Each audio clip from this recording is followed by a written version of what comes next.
We get to Hanoi, we get on a train the next day. We end up in this little province. They called it an orphanage, but it was really a shack out in the middle of a field. And I walked in, and there was this little iron crib on the floor. It looked like a baby doll crib. And I knew which one was mine, so I just immediately went over. We're talking the most adorable little tiny thing you've ever seen. We didn't know she had cerebral palsy. I looked at my husband one day, and Catherine was sitting on my lap, and I said, "Would you ever consider doing this again?" Yeah, I honestly, I thought he'd say, "Are you crazy?"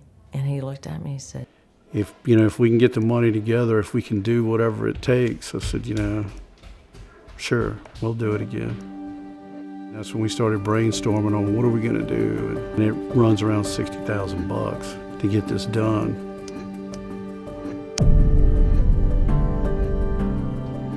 My prized possession at the time was a 2006 SRT8 Charger.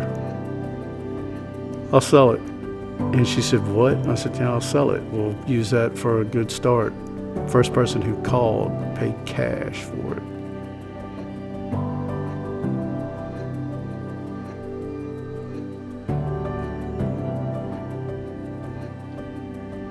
We had an age group that we set because I wanted the new baby to be younger than Catherine. It wasn't going to be fair for her if we had an older. So it was very unusual to get 2 and younger. That was my specification. We got on the website, and I just was relentless. I was going through the sites, and I'm looking, and I come across a picture of John. And you've got to understand, I've gone through about 150, 200 pictures. I come across this one, and when I got to look at it, it wasn't obvious. They tried to hide it as best they could. I mean, you had to dig down to find out that he was missing his arm. And he said, "I found our son." And I said, "You did?" So I came and I looked. Well, okay. I said, "Well, but why this one?" And he said he just looked at his face and he knew. This kid's going to be all by himself. He said he just looked alone. When he was about 3 months old, and his parents abandoned him outside the front of a police station. And it just reminded me so much of my world. David was very alone. He was very, very alone.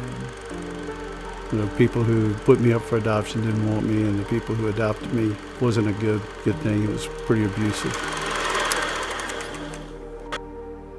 I think because of his upbringing, they're best buds. And to John, when he's with his dad, he's 10 foot tall and he's bulletproof. And there's nothing he can't do.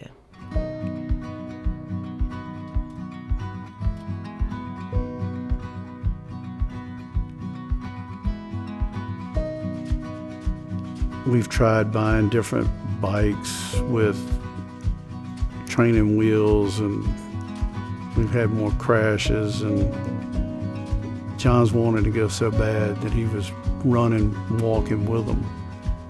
And for him, it was always a struggle with the bike because he could pedal it, but he couldn't steer it. I mean, this is something that everybody takes for granted. Everybody remembers getting a bike. After I heard the news that I was going to get a bike, I was very excited, to say the least. Wait, dude. I know. It usually goes with you. Wait. I finally knew why I was put here, why I went through what all I went through. Because this was my time. He can say all day long that they connected and he did for John. But I bet he would agree that John's changed him. I always wanted a family, and for the last 26 years I've had one. So, started off slow, it took a long time to get here, but it's definitely the pot of gold at the end of the rainbow.